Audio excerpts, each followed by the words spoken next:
Hello everyone students. आज EVS का chapter 8 start करने जा रहे हैं। स्टूडेंट्स, पीछे के सारे चैप्टर मैंने चैनल पे अपलोड कर दिए हैं, आप उनको जरूर देखना। विद सॉल्यूशन डाले हैं, कंप्लीट सॉल्यूशन के साथ डाले हैं। और अगर आपको चैप्टर की पीडीएफ की जरूरत पड़ती है, आपको चैप्टर की पीडीएफ चाहिए होती है, तो मेरे टेलीग्राम चैनल पे जाके आप डाउनलोड कर लिया करो। वहां पे मैं ये चैप्टर ऐसा का ऐसा डालता हूँ।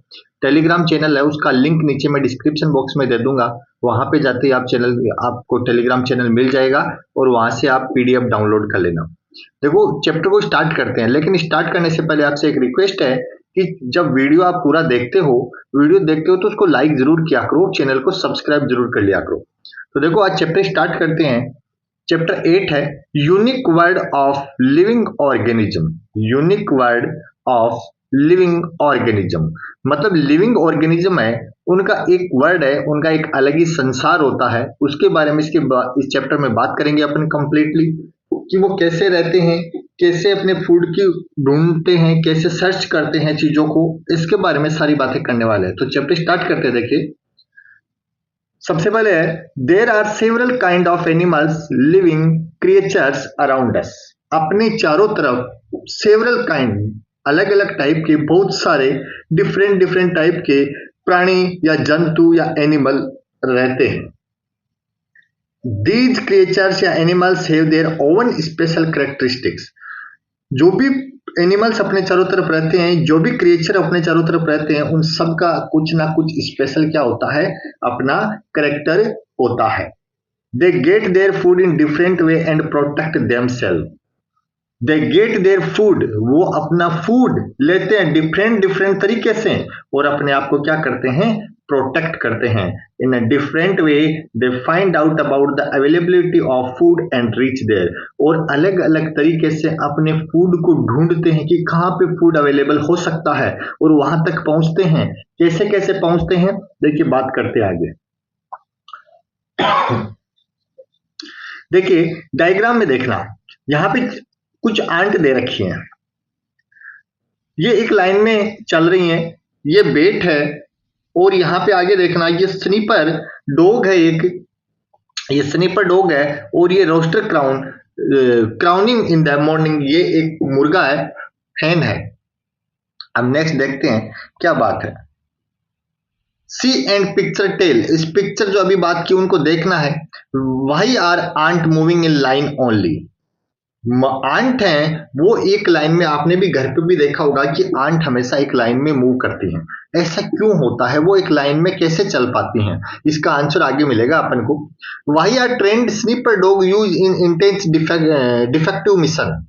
जो ट्रेंड स्नीपर डॉग होते हैं वो डिफेक्टिव मिशन में यूज क्यों किए जाते हैं। जिस प्रकार से कोई स्पेशल केस होता है, कोई चोरी वगैरह का होता है, किसी को ढूंढना होता है, तो पुलिस वगैरह इन चीजों का यूज करती है। तो उसका भी आंसर अपन को आगे मिलेगा, लेकिन मैंने लिख भी रखा है कि उनमें स्मेल की सेंस करते हैं, वो स्मेल को बहुत तेज, ये स्ट्रॉन्ग पावर होता है उनके अंदर। How does a bird see at night, आपने देखा होगा चमगादड़ रात को उड़ती है। तो ऐसा क्या कारण है कि वो रात को उड़ पाती है, उसमें कौन सी चीज ऐसी पाई जाती है जो रात को आराम से देख पाती है। इसका आंसर भी अपन को नेक्स्ट मिलने वाला है आगे। तो अब देखिए इनका आंसर देखते हैं क्या है। देखो, while moving ants secret an odorous substance so that the ant moving behind follow them in identity two way।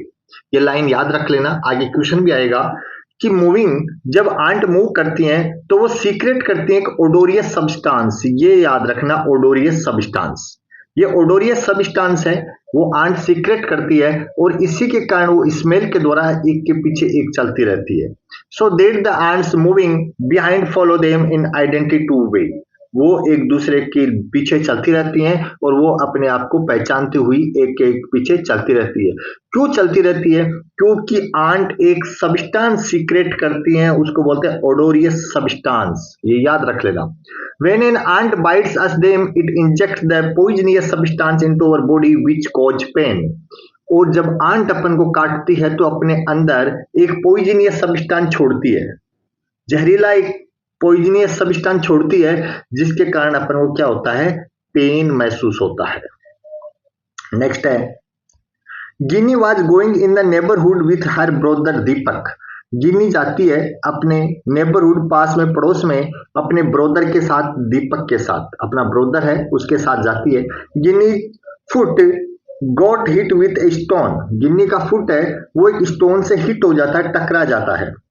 C saw that the large group of ant was under her foot, उसने अचानक देखा कि जिस पत्थर से उसका पैर टकराया था उस पत्थर के नीचे बहुत सारा आंट्स का ग्रुप था, बहुत सारी चींटियां थी उस पत्थर के नीचे।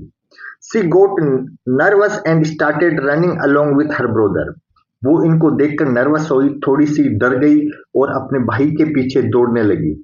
Eight her neighbour's gate a dog was tied, और जो ही वो अपने पड़ोसी के घर पहुंचे वहां पे उनके घर के ऊपर एक क्या था, डॉग बंधा हुआ था, डॉग टाई किया हुआ था। विच स्टार्टेड बार्किंग, अब वो डॉग है उसने क्या किया, उनको देख के बार्किंग, भौंकना स्टार्ट किया।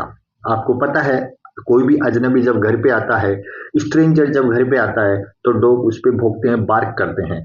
दीपक told her that she dog barks at stranger and does not let them come in, Deepak बोलता है कि ये डॉग है वो स्ट्रेंजर पे भौंकता है और किसी को भी, अजनबी को या स्ट्रेंजर को घर के अंदर नहीं आने देता है। Chinki and Chintu were overwhelmed with joy and playing hide and seek game, अब पड़ोसी के घर जाते हैं, वहां पे चिंकी और चिंटू दोनों हैं, वो क्या खेल रहे होते हैं, हाइड एंड सीक, छुपने वाला गेम है वो खेल रहे होते हैं। ए 2 rupees coin of one of their friend fell down, अब वो खेल रहे होते हैं तो उनमें से एक फ्रेंड का 2 रुपए का कॉइन, सिक्का गिर जाता है नीचे। All started searching for it, सभी उसको सर्च करने लगते हैं, स्टार्ट करते हैं, सर्चिंग करना स्टार्ट करते हैं। But they were not able to find it, लेकिन वो उसको फाइंड नहीं कर पाते हैं, ढूंढ नहीं पाते हैं उस कॉइन को। बिकॉज इट वाज डार्क, क्यों ढूंढ नहीं पाते हैं, क्योंकि अंधेरा हो चुका था, क्योंकि शाम हो चुकी थी, इसलिए उनको वो दिखाई नहीं दे रहा था। सडनली, अचानक, चिंटू सा ए बेट फ्लाइंग फास्ट, अचानक चिंटू ने क्या देखा कि एक बेट है वो बहुत ही फास्टली उड़ रही है। चिंटू सा बेट फ्लाइंग फास्ट, अब उनको तो दिखाई नहीं दिया वो सिक्का, लेकिन एक बेट उड़ रही थी तो उनको, चिंटू ने देखा उसको और बोलता लुक देखो, the bat is flying easily in dark, तो बोलता है कि देखिए बेट बहुत इजीली अंधेरे में उड़ रही है। While we are not able to find our coin, लेकिन हम अपना सिक्का क्यों ढूंढ नहीं पा रहे हैं, अपना सिक्का अपन ढूंढ नहीं पा रहे हैं, ऐसा क्यों। Then Chinky told that different living beings have different capacity to see and work, तो चिंकी बोलती है कि डिफरेंट जो लिविंग ऑर्गेनिज्म होते हैं उनकी डिफरेंट कैपेसिटी होती है। तो अब देखिए, bat are the second largest order of mammals, bat है वो सेकंड लार्जेस्ट मेमल है, जो मेमल है उस ग्रुप में आता है। आगे आप पढ़ोगे इन चीजों को कि मेमल्स वगैरह क्या होते हैं, तो सबसे ज्यादा सेकंड लार्जेस्ट ग्रुप में पाया जाता है मेमल्स के अंदर बेट। See and doing, bring such fruit into the class which are available under पोषाहार योजना, आप कुछ फ्रूट लाइए क्लास के अंदर, पोषाहार योजना जो गवर्नमेंट स्कूलें होती हैं वहां पे पोषाहार योजना चलती है। If possible bring different type of fruit, अगर पॉसिबल हो तो अलग अलग टाइप के डिफरेंट टाइप के फ्रूट लाने हैं। Now give the fruit to two blindfolded students to smell, ask them to identify them fruit by smelling, repeat the same activity with a different flower, अब उन फ्लावर को किसी को blind folded मतलब किसी की आंखों पे पट्टी बांध दीजिए आप, और फिर उनको देख के बताइए, सॉरी देख तो नहीं सकते लेकिन स्मेल करके बताना है कि कौन कौन से फ्रूट कौन कौन सा है। आप आंखें बंद करके आप बता सकते हो, जैसे आपको हाथ में मैंगो है तो आप मैंगो को स्मेल करोगे तो आपको पहचान आ जाएगा कि ये मैंगो है, आपको देखने की जरूरत ही नहीं है। एप्पल स्मेल से आप पहचान कर सकते हो कि ये एप्पल है, तो इस प्रकार से आप उनको स्मेल के द्वारा पहचान कर सकते हो। Ask them to identify other thing like soap, sugar, salt, pen, pencil, etc. by touching, और इसी प्रकार आप कोई साबुन, शुगर, साल्ट, पेन, पेंसिल, इनको टच करके आप आराम से बता सकते हो। Give something like fruit vegetable to be identify by taste, और कुछ चीजों को आप टेस्ट करके बता सकते हो। तो देखिए question, what were the things that they could identify smell, smell के द्वारा किसको पहचान सकते हो, फ्लावर को, फ्रूट को इनको पहचान सकते हो। टच करके किनको पहचान सकते हो, पेन, शुगर, साल्ट, इनको बुक, इनको पहचान सकते हो। आइडेंटिटी टेस्ट करके, शुगर, साल्ट, फ्रूट इनको टेस्ट करके। How can you search a dead rate, आपके घर पे मान लो कुछ चूहा मर चुका है, वो स्मेल मार रहा है, तो आप उसको कैसे पहचानोगे? आपको पता लगेगा उसकी स्मेल से कि कोई तो ऐसी चीज है जिसकी स्मेल आ रही है, तो हम स्मेल के द्वारा उसका पता करते हैं। How do you identify staple food? अपना फूड स्टेपल उसको टेस्ट और स्मेल के द्वारा पता करते हैं। How do rates reach their food? चूहे खाने तक कैसे पहुंचते हैं? स्मेल के द्वारा। फूड की स्मेल होती है, उसके द्वारा वो वहां तक पहुंचते हैं। Who can see how far? Write down some names of paper. आप पेपर पे कुछ नाम लिखिए।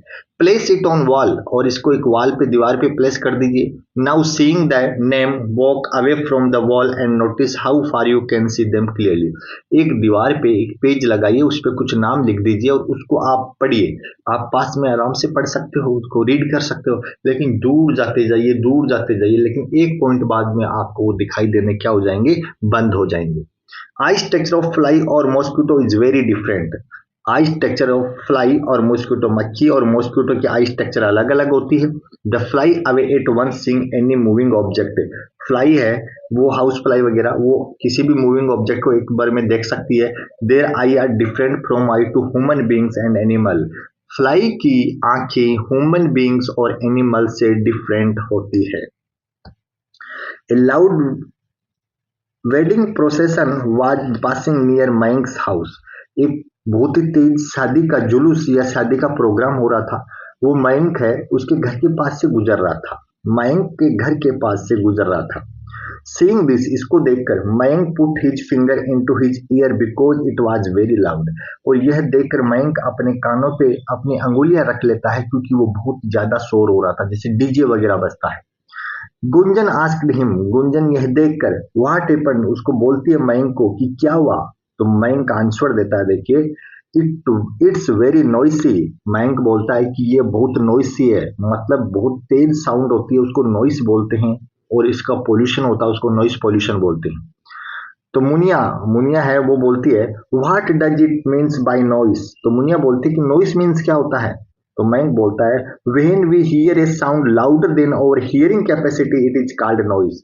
अपनी सुनने की क्षमता है, कैपेसिटी होती है, उससे ज्यादा तेज साउंड हो, उसको बोलते हैं नॉइस। नेक्स्ट है, at which place have you hear noise? आप नॉइस कहाँ कहाँ सुनते हो? मैरिज पार्टी, रोड पे, फैक्ट्रीज, रेलवे स्टेशन, इन सब जगह आप क्या सुनते हो? Noise. What are the problem face due to noise? Noise से आपको क्या क्या प्रॉब्लम फेस हो सकती है? नॉइस से देखो, क्रिएट बैरियर इन टॉकिंग, आप किसी से बात प्रॉपर्ली नहीं कर पाओगे, आपको हेडेक होगा, हियरिंग प्रॉब्लम होगी। Why should we not make a noise? अपन को नॉइस क्यों नहीं करना चाहिए? Noise create pollution which is very harmful to us. अपन को इसलिए नॉइस नहीं करना चाहिए। नेक्स्ट देखते हैं, a dog become alert hearing even a low sound. Dog को थोड़ी सी साउंड सुनते ही वो अलर्ट हो जाता है, जैसे कान है वो उसको एक तरह से खड़े कर लेता है और वो अलर्ट हो जाता है। Bat produce high pitch sound while flying. Bat, चमगादड़, एक हाई पिच साउंड प्रोड्यूस करती है जब वो उड़ती है। The sound comes back hitting something in front. और वो जो हाई स्पीड साउंड है, bat sound, high pitch sound है, वो किसी भी उड़ने, जब उड़ती है वो, तो उस ऑब्जेक्ट से हिट होती है और उसको बताती है कि आगे कुछ है, इसलिए पहले ही मुड़ जाना चाहिए। तो जो हाई पिच साउंड है, उसी से चमगादड़ अपने रास्ते का पता लगाती है। Hearing this echo the bat can easily fly night time also. और इस साउंड से ही बेट है वो रात को इजीली उड़ सकती है। Different living creatures have different hearing capacity. Different living creature होते हैं, उनकी डिफरेंट डिफरेंट क्या होती है? कैपेसिटी होती है। Think and tell, who are the people sound of whose foot steps you can identify. आपके घर पे पैरों की आवाज से आप किसको पहचान सकते हो? अपने फादर है, मदर है, किसी और को आप पहचान सकते हो। पैरों की आवाज से आपको पता लग जाता है कि ये कौन आ रहा है। Which animal become alert after hearing even a low sound? तो देखो, डॉग है वो अलर्ट हो जाता है। Which animal can fly easily in the dark? Bat और ओवल इजीली उड़ सकते हैं। You see different type of animal, write down in the following table in which season are they not seen। ऐसे भी बहुत सारे एनिमल हैं जो कुछ सीजन में, जैसे सर्दियों में बहुत सारे एनिमल दिखाई नहीं देते हैं, जैसे लिजार्ड विंटर के आप समय आपको दिखाई नहीं देगी। स्नेक भी सर्दियों में नहीं दिखाई देते हैं, फ्रॉग सर्दियों में नहीं दिखाई देते हैं, तो ऐसे ये सर्दियों में दिखाई नहीं देते हैं। Why are frog seen mostly during rainy season, rainy season में ही फ्रॉग मेंढक क्यों दिखाई देते हैं? Rainy season is the breeding period of frog, मतलब रेनी सीजन में क्या होता है कि फ्रॉग है वो पानी के अंदर अपने एग देता है, तो इसलिए वो रेनी सीजन में ही ज्यादा दिखाई देते हैं। Why are mosquito found less during extreme winter, mosquito है वो एक्सट्रीम विंटर में क्यों दिखाई नहीं देते हैं? As mosquito maintain hibernation in winter, शीत निंद्रा, हाइबरनेशन मतलब सर्दियों में वो हाइबरनेशन में रहते हैं। नेक्स्ट है where do frog disappear during summer, summer के अंदर फ्रॉग है वो डिसअपियर कहाँ हो जाते हैं? वो हाइबरनेशन में चले जाते हैं। Where do mosquito disappear during extreme winter, mosquito maintain hibernation in winter, वही आंसर है। How do these animal get their food, वो फूड कैसे प्राप्त करते हैं? तो वो हाइबरनेशन में रहते हैं तो उनको फूड की ज्यादा जरूरत नहीं पड़ती है। अब देखिए next, Dimple, Chandra bro can I also live under water like a fish and fly like a bird, Chandra को बोलती है डिम्पल कि भाई क्या मैं भी फिश की तरह पानी के अंदर रह सकती हूँ? तो चंद्र बोलता Dimple all living beings have being own special qualities, तो बोलता है कि हर एक लिविंग बीइंग की स्पेशल क्वालिटी होती है। Human being, bird, insect, etc are different from each other, तो ह्यूमन, बर्ड्स, इंसेक्ट इन सब की क्या है? अलग अलग डिफरेंट क्वालिटी होती है। नेक्स्ट है colony of ants, there is an ant hole in the corner of Simi's house, Simi के घर पे एक कॉर्नर के अंदर एक चींटियों का होल था। Ants were entering into it, चींटियां उसके अंदर इंटर हो रही थी। फॉर्मिंग ए लाइन, एक लाइन के अंदर। The same way loads of ant were seen moving under a pot in the garden, इसी प्रकार गार्डन के अंदर एक पोर्ट के नीचे भी बहुत सारी क्या थी? चींटियां थी। It was a bit moist there, वहां पे कुछ नमी भी थी, मतलब पानी की मात्रा। When the port was removed, जब पोर्ट को हटाया गया, the ant started taking away their eggs, जो ही पोर्ट को हटाया गया चींटियां एक जगह से दूसरी जगह की तरफ मूव होने लगी। ऐसा होता है, आपने भी देखा होगा। Hearing Simi her mother told that ants live in colonies, तो ये देखकर सिमी है वो अपने मदर से बोलती है कि चींटियां ग्रुप में कॉलोनीज में क्यों रहती हैं। They have their own word, तो बोलते हैं कि उनका खुद का अपना एक वर्ड होता है। Ants live in soil, tree and a safe place in house, चींटियां सोइल में रहती हैं, ट्रीज के अंदर रहती हैं, और सेफ प्लेस, जहां पे घर के अंदर सेफ प्लेस होता है वहां रहती हैं। What are the place where ants live, ants soil में, ट्रीज में, सेफ प्लेस इन हाउस में। How do ants march in procession line only release as odorous substance, इसमें ओडोरियस ओवर एड कर लेना। During which season do the ants appear most, summer के अंदर ज्यादा दिखाई देती हैं। डू द वर्क अलोन और कलेक्टिवली, तो वो कलेक्टिवली ग्रुप में काम करती हैं। Mother said to Dimple and Chandra, mother है वो डिम्पल और चंद्र को बोलते सी देखो ants do their work at home collectively, चींटियां एक साथ ग्रुप में काम करती हैं। You should also work together, वो हमेशा साथ ग्रुप में एक दूसरे के साथ मिलकर काम करती हैं। On the basis of their duty, अपनी ड्यूटी के आधार पर काम करती हैं। Ants are called queen ant, ant के अंदर देखो अलग अलग टाइप की आंट होती हैं, चींटियां भी अलग अलग टाइप की होती हैं। एक क्वीन आंट होती है, एक वर्कर आंट होती है, एक सोल्जर आंट होती है। साल्ट और साल्टेड वाटर इज स्प्रिंगल्ड, जब इन चींटियों के ऊपर साल्टी वाटर स्प्रे किया जाता है तो ये चींटियां डिसअपियर हो जाती हैं। These day insecticide is also use to disappear ants, आजकल अपन अलग अलग इंसेक्टिसाइड यूज करते हैं चींटियों को डिसअपियर करने के लिए। This is harmful for too, वो सब जो इंसेक्टिसाइड है वो सबके लिए, उन चींटियों के लिए हार्मफुल होता है। देखो ये इंपॉर्टेंट है, एग्जाम में क्वेश्चन आता है। टू ले एग, लेग दे कौन देता है? क्वीन आंट देती है। एग्स का ध्यान कौन रखता है? वर्कर आंट रखती हैं। प्रोटेक्ट एग एंड हाउस की, घर की सिक्योरिटी सोल्जर आंट रखती हैं। तो ये याद रखना, एग्जाम में क्वेश्चन आते हैं। What are the place around you where There are more number of ants colonies in a corner of home, plant pot in the garden, ground hole in the park, trees, trunks, etc. What are the soldier? To protect food from ants, salt and salt water spraying. Salt चींटियों को disappear करने के लिए salt या salty water का spray करने से ये दूसरी जगह चली जाएंगी. नेक्स्ट है Dimple was telling to her mother. Dimple अपनी मदर को बोलती है, दादी अम्मा, who live in our neighbourhood, अपने नेबरहुड में कौन रहता है, feed ant with kasar in the garden, अपने नेबरहुड में कौन रहता है जो गार्डन में चींटियों के लिए फूड डाल के आता है, मतलब कसार डाल के आता है, कसार को आटा बोलते हैं. Why does she do that? और वो ऐसा क्यों करते हैं. तो मॉम सेड टू हर, तो वो बोलती है mother, some people feed ant by giving them mixture of ghee, कुछ लोग चींटियों को घी का मिक्सचर भी देते हैं, शुगर एंड फ्लावर आटा भी देते हैं. They feel that these living beings should be provided food, उनका एक फील होता है अपन को भी कि जो लिविंग बींग है उनको फूड प्रोवाइड करवाना चाहिए. ये अपना एक चैप्टर था. देखिए अब इसके क्वेश्चन आंसर हैं. इसके क्वेश्चन आंसर भी मैंने सारे लिख रखे हैं. देखो ये सारे के सारे मैंने लिख रखे हैं, किस प्रकार से फूड कौन लेता है, ये आप वीडियो को पॉज करके आराम से लिख सकते हो. ये देखो सारी चीजें मैंने लिख रखी हैं, इसके अंदर आप आराम से देख के लिख लेना. आंसर्स हैं और ये क्वेश्चन है. इसकी पेज नंबर 66 वाली जो आंट वाली टेबल थी उसको ऐसा का ऐसा बनाना है यहाँ पे. और ये एमसीक्यू वाले क्वेश्चन है, इनको मैंने सारे लगा रखे हैं. देखो आंसर इनके, ये आंसर भी करवा रखे हैं, कंप्लीट के कंप्लीट सारे आंसर कर रखे हैं मैंने. तो ये एक चैप्टर था अपना. तो स्टूडेंट्स अगर आपने वीडियो कंप्लीट देखा है तो लाइक जरूर करना, अपने फ्रेंड्स के साथ शेयर करना. आज के लिए इतना ही. Thank you.